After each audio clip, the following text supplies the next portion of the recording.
오늘 우리에게 주신 말씀 마태복음 5장입니다. 마태복음 5장 1절로 12절까지 보겠습니다. 신약성경 맨 앞에 있는 마태복음 5장 우리 1절로 12절까지 우리 한 절씩 교독하겠습니다. 예수께서 무리를 보시고 산에 올라가 앉으시니 제자들이 나아온지라. 입을 열어 가르쳐 이르시되 심령이 가난한 자는 복이 있나니 천국이 그들의 것이미요. 애통하는 자는 복이 있나니 그들이 위로를 받을 것이미요. 온유한 자는 복이 있나니 그들이 땅을 기업으로 받을 것이미요. 의에 줄이고 목마른 자는 복이 있나니 그들이 배부를 것이미요. 긍휼히 여기는 자는 복이 있나니 그들이 긍휼히 여김을 받을 것이미요. 마음이 청결한 자는 복이 있나니 그들이 하나님을 볼 것이미요. 화평하게 하는 자는 복이 있나니 그들이 하나님의 아들이라 일컬음을 받을 것이미요. 의를 위하여 박해를 받은 자는 복이 있나니 천국이 그들의 것임이라. 나로 말미암아 너희를 욕하고 박해하고 거짓으로 너희를 거슬러 모든 악한 말을 할 때에는 너희에게 복이 있나니 기뻐하고 즐거워하라. 하늘에서 너희의 상이 큼이라. 너희 전에 있던 선지자들도 이같이 박해하였느니라. 아멘. 아멘. 할렐루야. 우리 옆에 있는 분들하고 인사 한번 하면 좋겠어요. 사랑합니다. 축복합니다. 만나서 반갑습니다. 네. 2023년의 시작이 엊그제 같은데 벌써 1월 달의 마지막 시기입니다. 1월을 영어로 제뉴얼이라고 합니다. 제뉴얼이라는 이 단어가 어디에서 유래했냐면 로마에서 야누스라는 이 단어에서 의뢰한 겁니다. 이 성문을 지키는 이 존재가 야누스였는데 야누스 여러분들 들어보셨죠? 얼굴이 둘인 존재예요. 왜 1월을 야누스를 빗대서 이 제뉴얼이라고 이름을 정했는가? 이 야누스가 두 얼굴을 가진 것처럼 1월이 과거로 회귀하느냐 아니면 새로운 세계로 새로운 미래로 나아가느냐를 결정하는 달이기 때문입니다. 새해가 됐는데 과거에 얽매여서 과거의 모습 그대로 살아간다면 지나온 세월과 동일한 세월이 새해에도 이루어질 것이고 새로움 가운데 나아간다면 새로운 미래가 펼쳐질 것이라는 의미가 이 제뉴얼이라는 단어 가운데 담겨 있지요. 우리나라에도 이 첫 단추를 잘 꿰어야 한다는 이런 말들이 있어요. 첫 번째 한 걸음을 통하여서 두 번째 걸음이 자연스러워지는데 만약에 첫 걸음을 잘못 걸으면 두 번째, 세 번째 다 스텝이 꼬이는 일들이 발생합니다. 여러분, 성전된 삶을 재건할 때에 1월은 그래서 의미 있어요. 여러분 가운데 말씀이 다시 새롭게 움틀 수 있기를 원합니다. 우리가 말씀을 하나하나 볼 때 과거에 얽매이지 않고 새로운 마음으로 새로운 믿음으로 바라보면 그 말씀이 우리를 새롭게 하고 재건하게 할 수 있음을 저는 믿습니다. 오늘 말씀을 좀 살펴보길 원하는데 오늘 본문은요 가장 유명한 말씀 중에 하나입니다. 수많은 사람들이 예수님 앞에 나와서 이 말씀 듣는 장면이지요. 산에 이르러서 산에서 올라가 앉아서 제자들에게 대중에게 회중들에게 가르치셨다 해서 이 본문을 별칭으로 부르는 게 산상수훈이다 이렇게 말하기도 합니다. 이 산상수훈 예수님의 가르침의 정수가 담겨 있다라는 말들을 많이 해요. 5장에서 7장까지입니다. 이 예수님에 대해서 연구하는 수많은 신학자나 철학자들이 산상수훈 부분을 많이 봅니다. 예수님의 마음이 예수님의 중심이 어디 있느냐를 찾아낼 수 있는 아주 좋은 부분이기 때문이지요. 그래서 연구하고 산상수훈과 특히 팔복에 대한 이야기는 책으로도 영화로도 뭐 다큐멘터리로도 수없이 많이 제작되었어요. 이 마태복음을 쭉 보면 우리가 지난 시간에 4장에 이제 시험 받는 장면을 보았는데 3장에는 예수님이 세례 받으시고 4장에는 예수님이 마귀에게 시험 받으시는 장면이 나와요. 시험 받음이 끝나면 예수님이 그제서야 이제 제자들을 하나씩 만나고 또 3장 24절 25절 가운데는 이런 얘기들이 있어요. 그 3장 끝에 보면 4장 끝에 보면 24절 25절에 이런 기록이 있어요. 그의 소문이 온 수리아에 퍼진지라 사람들이 모든 앓는 자 곧 각종 병에 걸려서 고통에 당하는 자 귀신 들린 자 간질하는 자 중풍병자들을 데려오니 그들을 고치시더라. 갈릴리와 데가볼리와 예루살렘과 유대와 요단강 건너편에 있는 수많은 무리가 따르니라. 예수님을 수많은 무리가 따라다녔다라는 것을 우리가 배경 가운데 알 수 있죠. 그리고 이제 산에 오르셔서 말씀을 전하는 거예요. 이 5장에 이르러서 이제 진짜 예수님의 가르침, 어떤 선포, 이 가르침이 이제 시작되는 장면이라는 거예요.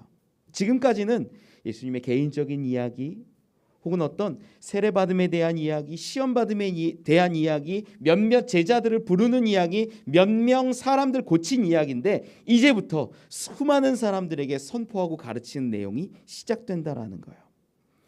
저도 처음에 한 20년쯤 됐네요. 벌써 그러고 보니까 20년 전에 전도사 처음 했을 때 첫 번째 설교했던 그 본문이 아직도 잊혀지지 않아요.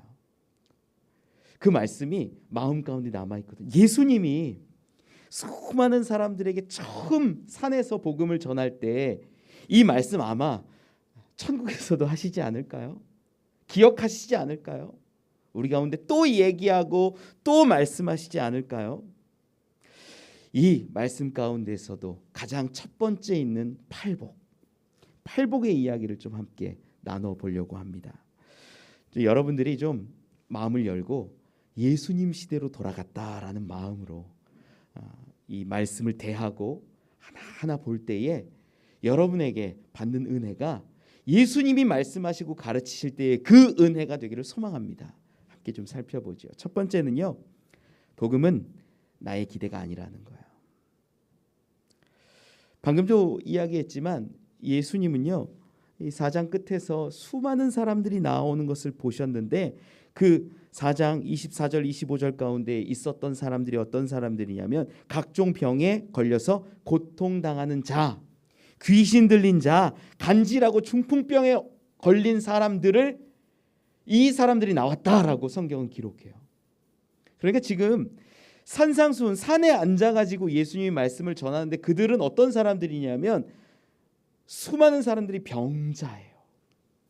귀신에 들린 사람들도 있을 것이고 중풍병 걸린 사람들도 있을 것이고 물론 그 가운데 고침받고 예수님을 따라다니는 사람들도 있었을 겁니다. 수많은 사람들이 예수님을 따라왔어요. 그리고 예수님은 말씀 전하시는 거예요. 그들의 마음과 기대는 어떨까요? 야, 예수님이 말씀 다 끝나고 엊그제 지난번 저쪽 마을에서 하신 것처럼 우리 낫게 하실 수도 있겠다. 우리에게 말씀하시고 병 고쳐주실 수도 있겠다.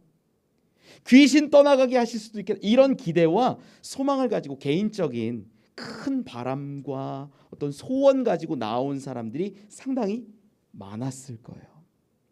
그리고 또 예수님 앞에 지금 산상수훈 앞에 산에 온 사람들의 다른 무리들은 어떤 사람들이냐면 예수님이 보통 사람이 아닌 것 같아요. 아무리 봐도. 그리고 우리 3장에 보면 마태복음 3장 11절 12절에 보면 이런 기록이 있어요. 11절 12절 말씀 같이 한번 읽어볼까요? 시작. 회개하기 위하여 물로 세례를 베풀거니와 내 뒤에 오시는 이는 나보다 능력이 많으시니 나는 그의 신을 들기도 감당하지 못하겠노라. 그는 성령과 물로 너희에게 세례를 베푸실 것이요 손에 키를 들고 자기의 타작마당을 정하게 하사 알곡은 모아 곳간에 들이고 쭉정이는 꺼지지 않는 불에 태우시리라. 아멘. 메시아에 대한 이야기예요. 이 이야기를 누가 했냐면 세례 요한이 수많은 사람들 앞에서 예수님을 가리켜서 한 이야기이기도 합니다. 그러다 보니까 세례 요한과 함께했던 많은 사람들이 야, 예수님 정말 메시아인가? 보통 분이 아닌데. 그리고 예수님 세례 받으실 때 하늘이 열리고 성령이 임하시는 그 장면들, 이런 것들 보면 여러 가지 정황들이 야, 그분이 보통 분 아니야, 메시아인 것 같아. 이래서 로마의 압제와 아픔과 슬픔과 눈물 가운데 겨웠던 사람들이 사회적 변혁, 이 뭉개져 버린 이스라엘을 회복시켜줄 어떤 메시아로서 기대하고 이 산의 자리에 나왔을 수 있다라는 거예요. 정리하면 예수님 앞에 지금 나와 있는 사람 두 부류가 크게 있을 거예요. 하나는 개인적인 소망, 병이나 나음이나 기적을 원하는 사람들, 그리고 어떤 사람들은 야, 이 나라를 회복하고 하나님 나라 이스라엘을 다시 영광스럽게 만들 메시아가 아닐까라는 기대 가운데 왔던 자들이라는 거예요. 저들의 기대가 좀 느껴지십니까? 그런데 이 부분을 보면서 제가 이렇게 고민하면서 우리의 모습도 참 비슷한 것 같아요. 교회에 오는 사람들, 처음 걸음하는 사람들의 대부분 모습을 보면 야, 교회 다니면 네 묶였던 팔자가 펴진대. 야, 문제가 해결된대. 자녀가 말 안 듣고 그래? 그 자녀의 문제 해결될 거야. 가정의 문제 해결될 거야. 외롭고 공허해? 그 문제 해결될 거야. 이 땅이 어려운 가운데 있는데 이 땅을 위해서 기도하면 하나님이 이 나라와 민족 가운데 회복시켜 주실 거야. 이런 수많은 기대와 소망들을 가지고 교회에 나오는 사람들이 많다는 거예요. 그때와 지금이나 비슷하죠. 그런데 예수님은 그 자리에서 앉으시고 수많은 사람들 앞에서 말씀을 선포하시는데, 우리가 방금 쭉 읽었지만 심령이 가난한 자는 복이 있다, 애통하는 자는 복이 있다, 온유한 자는 복이 있다, 의에 줄이고 목마른 자는 복이 있다. 이런 이야기들의 내용을 하나로 축약해서 이야기하면 어떤 거냐면요, 가난하냐, 애통하냐, 줄이고 목마르냐, 그것이 복되다라는 거예요. 여러분, 이 이야기를 들으면 어떨까요? 방금 전에 말씀드렸던 것처럼 우리 현대에 지금 그대로 이 말씀을 적용해 보면, 여러분 가정에 문제가 있으십니까? 자녀 때문에 속상하십니까? 사업에 어려움이 있습니까? 인생에, 육신에 어떤 질병 가운데 있습니까? 그것이 복됩니다 라고 말한다면 여러분 어떠시겠어요? 뭐야, 별거 없네, 그게 무슨 복이야, 획 돌아서 이 자리를 나가실 수도 있어요. 지금 가만히 보세요. 예수님은 수많은 기대와 소망을 가지고 나온 자들 앞에서 가난하고 애통하고 의에 줄이고 목마르고 긍휼히 여길 수 있는 자, 그런 자들을 향해서 그것이 복되다라고 말씀해요. 너희의 모습, 너희의 자리, 너희의 그 상처받고 애통하고 눈물 짓는 삶의 자리가 복되다라고 말씀하는 거예요. 여러분, 우리의 기대와 전혀 다른 방식으로 예수님이 말씀을 풀어가고 있다라는 것을 우리는 볼 수 있어요. 지금 당시 사람들의 기준으로 봐도요, 예수님의 말씀이 전혀 맞지 않는 거예요. 여러분, 예수님은 오셔가지고 4장 가운데서도 끝에 기록하지만 수많은 사람들, 병자들을 고치고 귀신을 낫게 하셨어요. 그 일들을 하셨어요. 그러다 보니까 우리가 오해하는 게 하나 있는데, 그 오해가 어디에 있냐면, 그러한 병자들을 낫게 하고 귀신을 쫓는 그 모습, 그 고침을 위해서 예수님이 오셨다라고 생각하는 거예요. 이게 우리의 오해라는 거예요. 분명히 물론 낫게 하시고 고치시고 악한 것들을 쫓으시고 그런 고치는 일들은 하셨는데, 예수님은 고치는 것을 목적하여 우리에게 오신 것이 아니라는 거예요. 여러분, 만약 예수님의 이 땅 가운데 오신 성육신 사건이 단순한 고침을 위한 것이라면 당시의 사람들은 복받았고 그 은혜를 경험했고 우리는 그 은혜 가운데 거할 수가 없게 되는 거예요. 예수님의 그 고침의 사역은요, 단지 고침을 의미하는 것이 아니라 영적으로 죽어있고 죄악 가운데 있는 우리의 모습, 사망 가운데 있는 우리의 삶을 회복시키셔서 생명을 주시고 영으로 육으로 더 온전히 풍성케 하는 삶을 살게 하시기 위한 것이라는 거예요. 그런 모델로서, 그런 보여줌을 위하여서 때로는 육신을 구원하시고 귀신을 쫓아서 영을 온전케 하시고 우리 가운데 회복의 역사를 이루어 가셨다라는 거예요. 이 자리에 나올 때 많은 사람들이 자기의 소망을 가지고 나오고 어떤 기대를 가지고 나오지만 나의 기대와 나의 소망보다 우선하는 것이 하나님의 계획과 하나님의 역사라는 겁니다. 팔복을 좋아했던 유명한 사람 중에 우리가 잘 아는 사람이 마하트마 간디예요. 이 간디는요, 머리맡에 이 산상수훈 쪽복음을 놓고 잠을 잘 정도였고 그 말씀, 특히 팔복의 말씀 같은 건요 외우기까지 했다라고 알려져 있지요. 그런데 이 간디가 팔복의 말씀, 산상수훈의 말씀을 무던히 읽고 외웠던 이유가 뭘까? 그건요, 자신의 신념과 예수님이 가르쳐 주셨던 말씀이 잘 맞아 떨어졌기 때문이에요. 그 간디 하면 유명한 것이 뭡니까? 비폭력, 비폭력으로 무저항하는 그런 저항을 이야기하잖아요. 마치 내 생각이, 내 마음이 여기에 있는데 예수님이 말씀하신 것이 이거랑 잘 맞아 떨어지는 것 같아요. 그러니까 아하, 그래, 유명한 성인도 예수님도 이렇게 말씀하셨지, 이렇게 가르치셨지, 이것이 나에게 힘이 된다, 나의 신념이다 라고 말하게 되는 거예요. 예수님의 가르침이 어쩌면 그 간디에게 통찰을 주어서 이 저항과 비폭력에 대한 가르침, 사회적인 운동으로 만들었는지도 모르지요. 그런데 이것은요, 분명히 철학이요 사상이며 신념입니다. 우리는 팔복을 그렇게 보지 않아요. 우리는 산상수훈을 그렇게 보지 않아요. 팔복이 의미 있는 것은요, 좋은 철학이고 좋은 가르침이고 좋은 신념에 근거했기 때문이 아니라 이 팔복의 말씀이 예수님이 하신 말씀이기 때문이라는 거예요. 그게 우리에게 의미가 있어요. 세상에 좋은 말들, 좋은 가르침들 너무나 많습니다. 도덕적이고 윤리적이고 철학적인 가르침들, 어쩌면 성경보다, 예수님의 말씀보다 더 우리의 마음을 후벼 파는 것들이 있을 수 있어요. 그런데 그 말씀에 우리는 생명을 보는 것이 아니라 예수님의 말씀이요 예수님의 가르치심이기 때문에 이 말씀 가운데서 우리는 생명을 경험하게 된다라는 거예요. 팔복의 참된 의미는 좋은 철학, 좋은 이야기, 윤리 도덕적인 가르침 여기에 있는 것이 아니라 그리스도인은 팔복을 통하여서 예수를 경험하고 팔복의 이야기를 통하여서 예수님을 바라볼 수 있다라는 거예요. 이게 의미예요.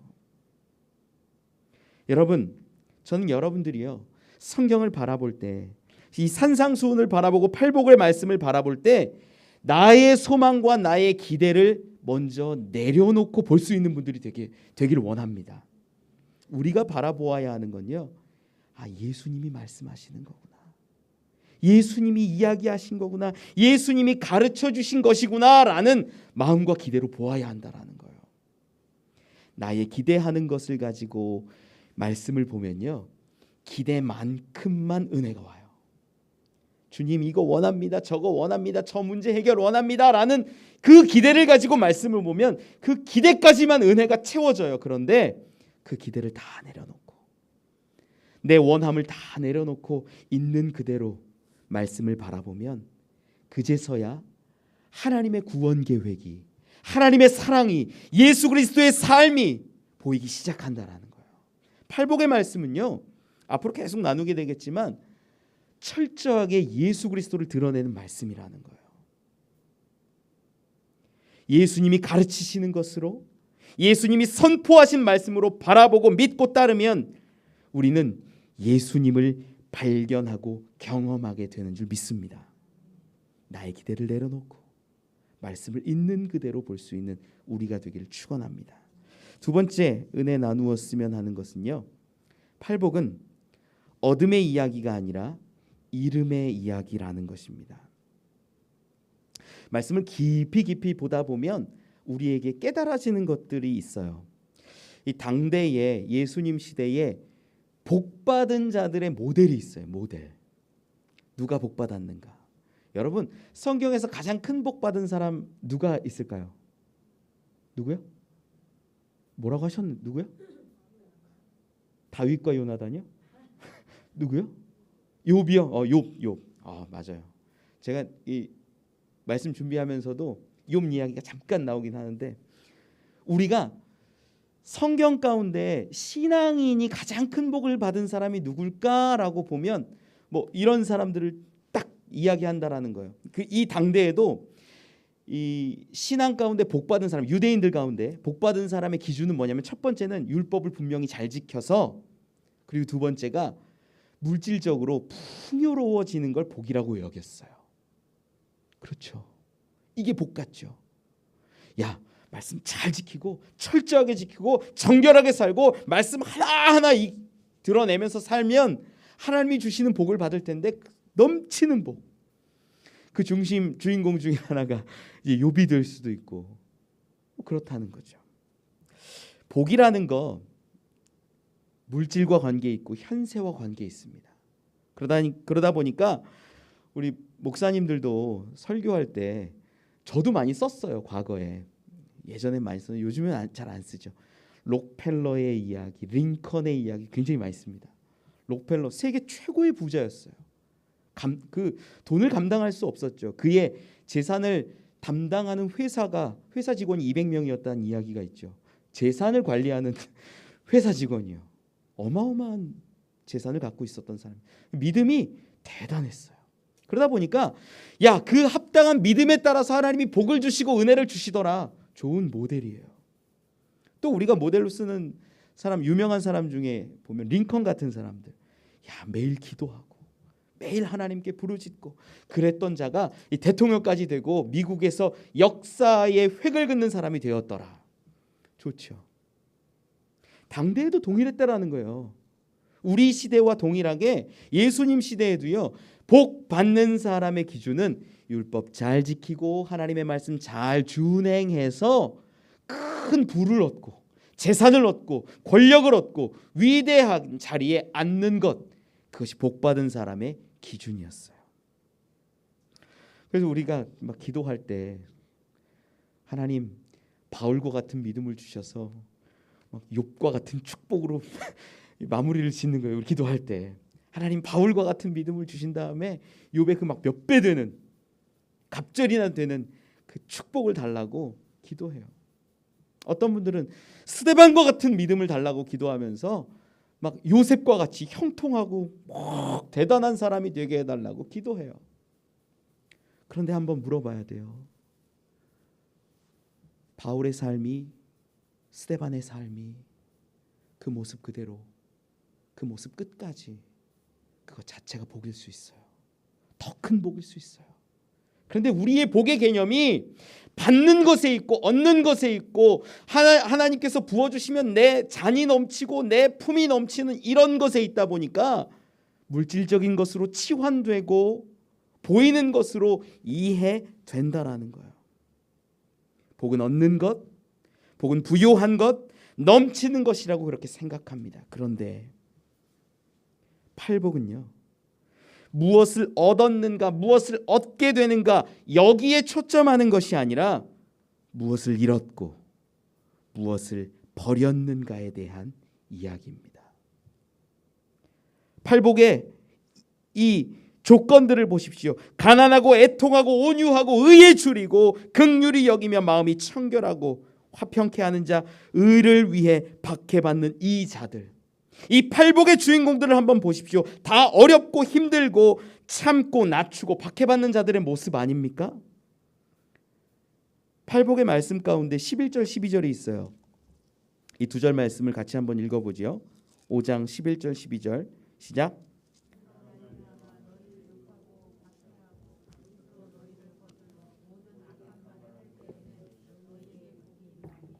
기뻐하고 즐거워하라. 하늘에서 너희의 상이 큼이라. 너희 전에 있던 선지자들도 박해하였느니라. 예수를 따르고 예수를 바라고 예수 앞에 나오는 삶을 살면 우리 가운데 세상이 너희를 대적하고 너희를 미워하고 너희를 거스르고 욕하고 박해할 수밖에 없다라는 이야기예요. 이 이야기는 예수님을 따르는 삶을 보여주고 있다라는 거예요.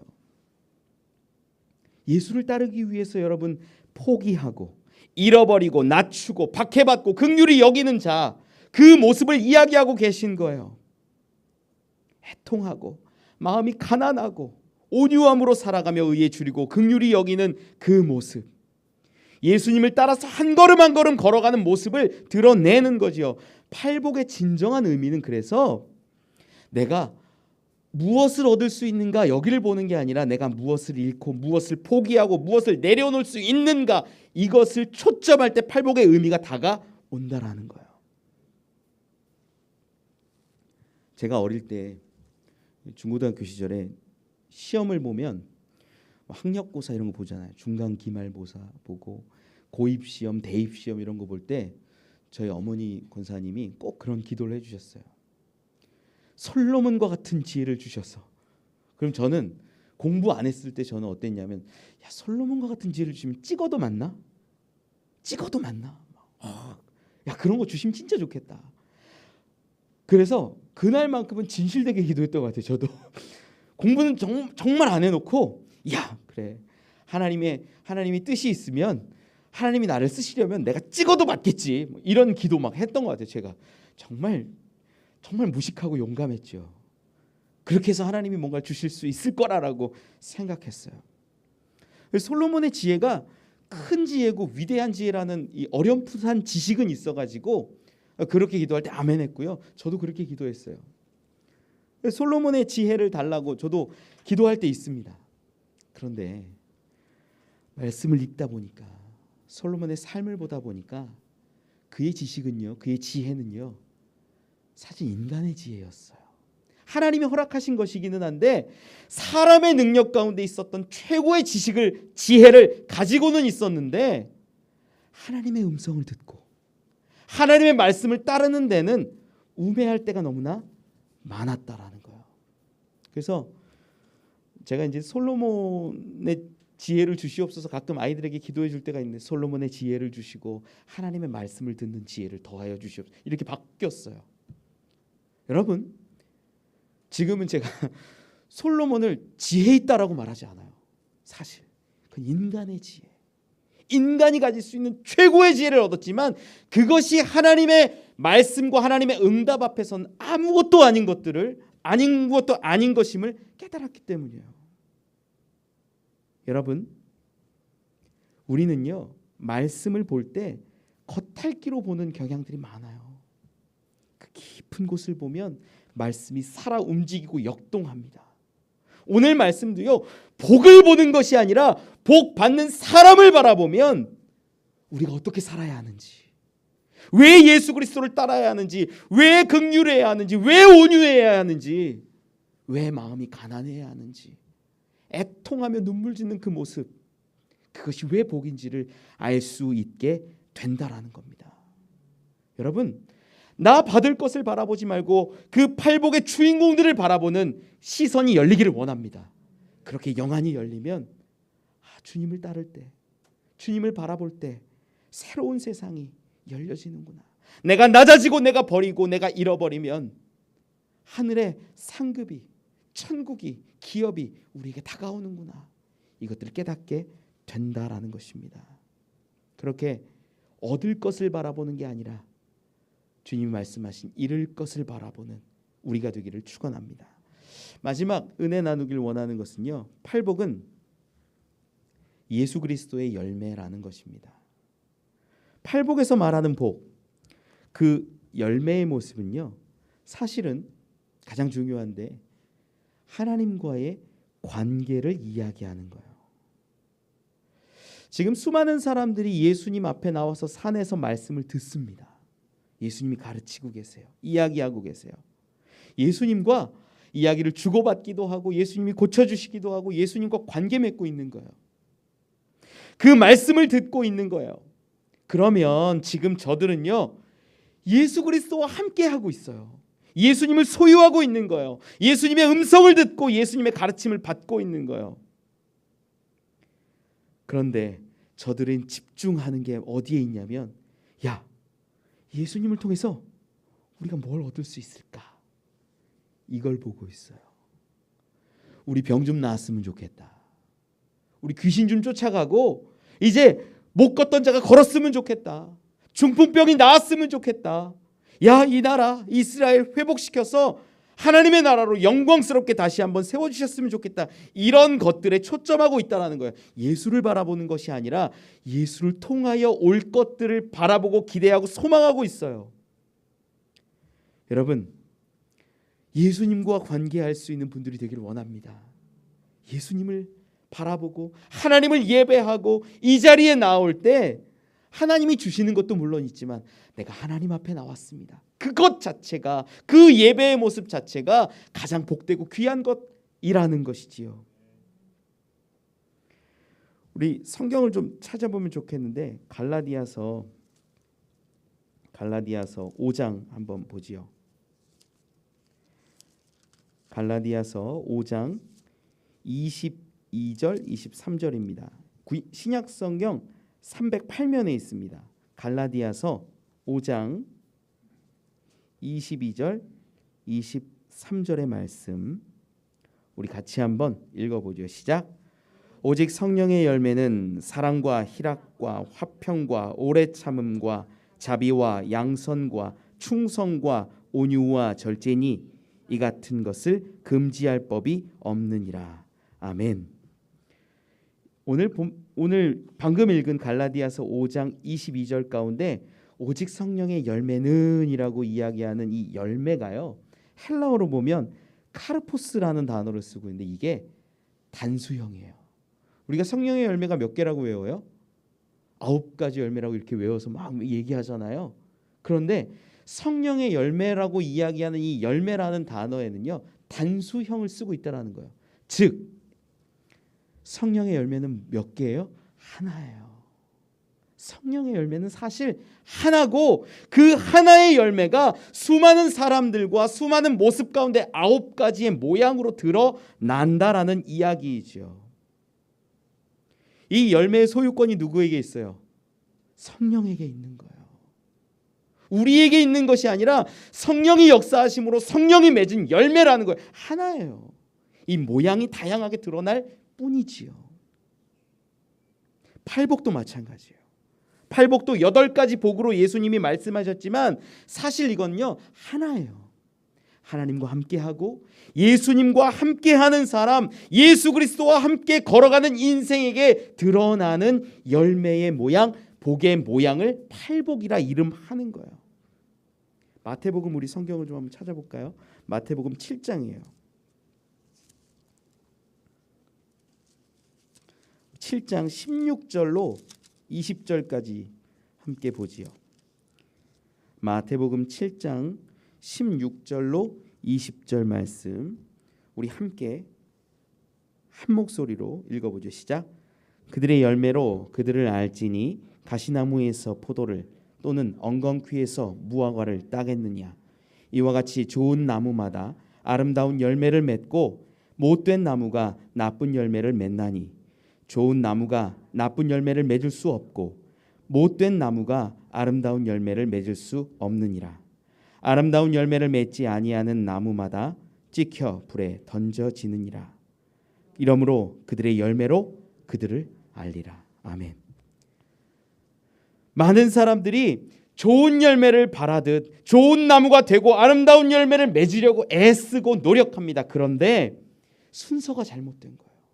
순서가 우리의 노력, 우리의 애씀, 우리의 열정이 아니라 정말 중요한 것은 좋은 나무에 접붙여져 있는가요?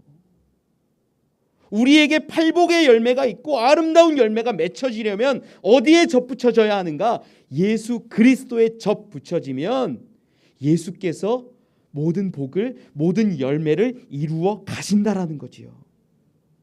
그런데 많은 사람들이요, 지금 예수님 앞에 나왔는데 예수를 바라보는 것이 아니라 예수를 초점하는 것이 아니라 예수님이 주실 열매, 예수님이 나에게 어떤 복을 주실까, 어떤 능력을 주실까, 어떤 기적을 이루어 주실까, 이것 바라보고 있다는 거예요. 여러분, 아니에요. 우리가 지금 어디에 접붙여져 있는가, 어디로부터 공급받고 있느냐, 누구와 함께하고 있느냐, 이것이 가장 중요하다라는 거예요.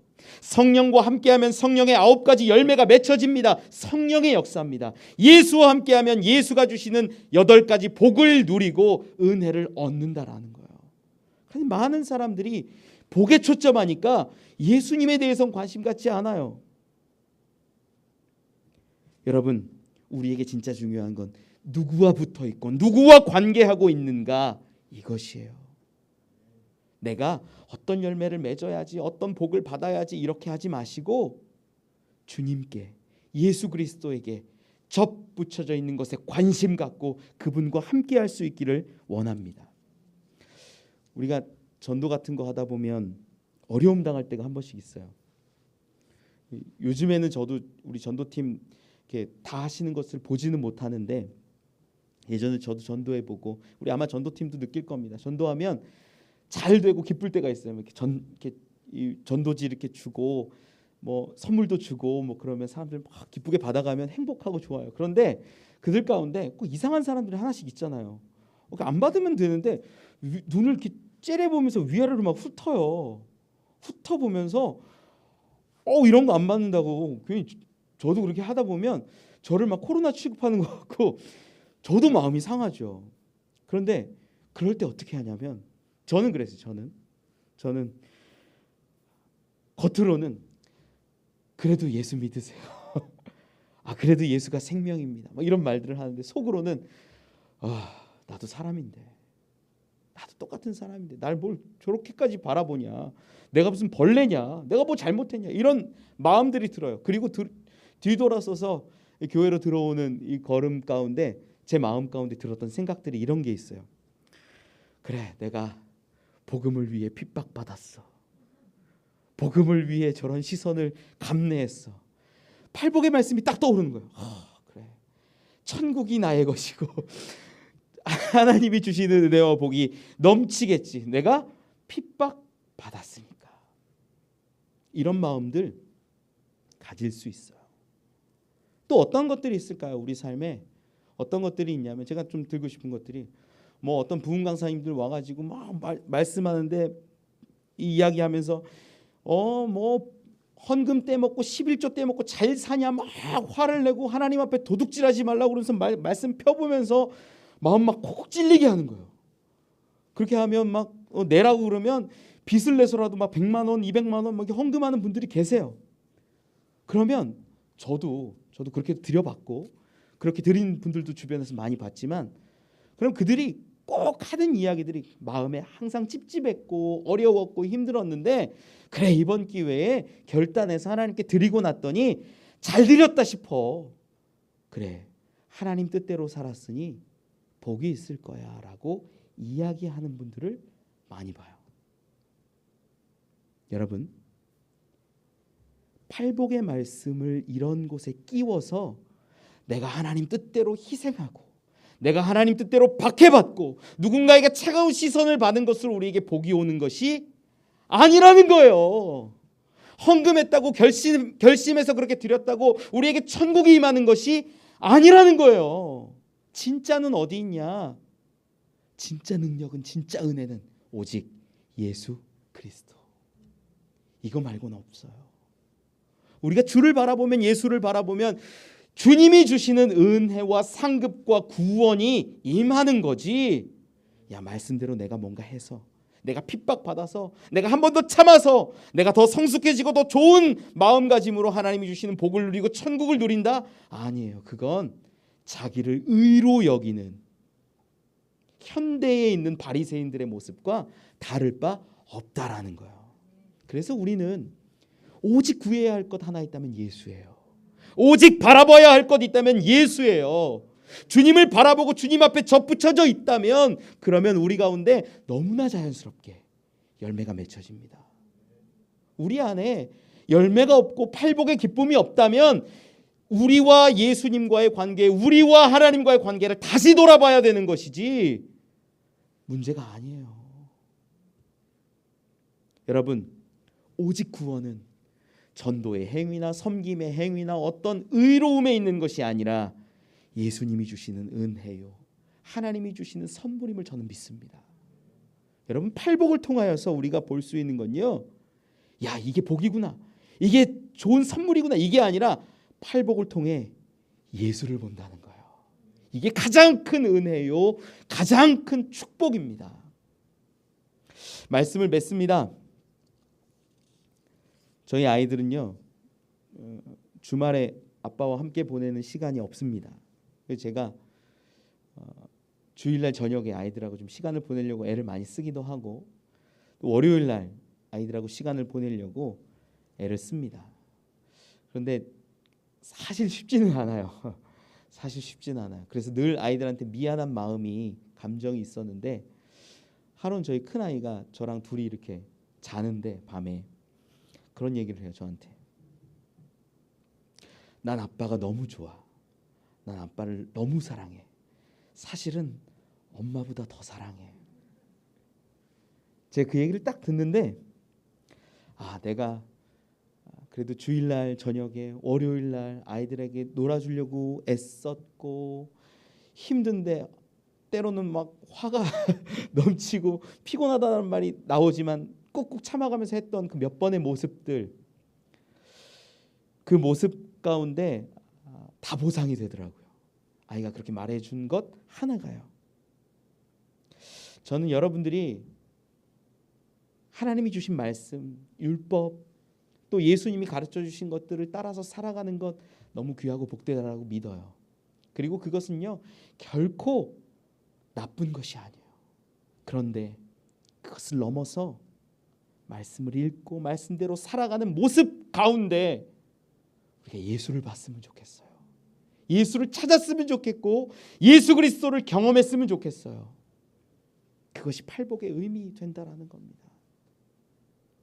여러분, 우리 가운데 있는 수많은 소망과 바람과 기대가 있지만, 내 기대 다 내려놓고 예수를 바라보고 하나님과의 관계가 회복되면 너무나 자연스럽게 팔복과 성령의 열매와 수많은 기쁨들로 넘쳐나게 될 것을 믿습니다. 앞으로 팔복에 대해서 몇 주간 계속 볼 텐데요. 여러분, 그렇게 주님을 발견하고 나아갈 수 있는 우리, 저와 여러분 되기를 축원합니다.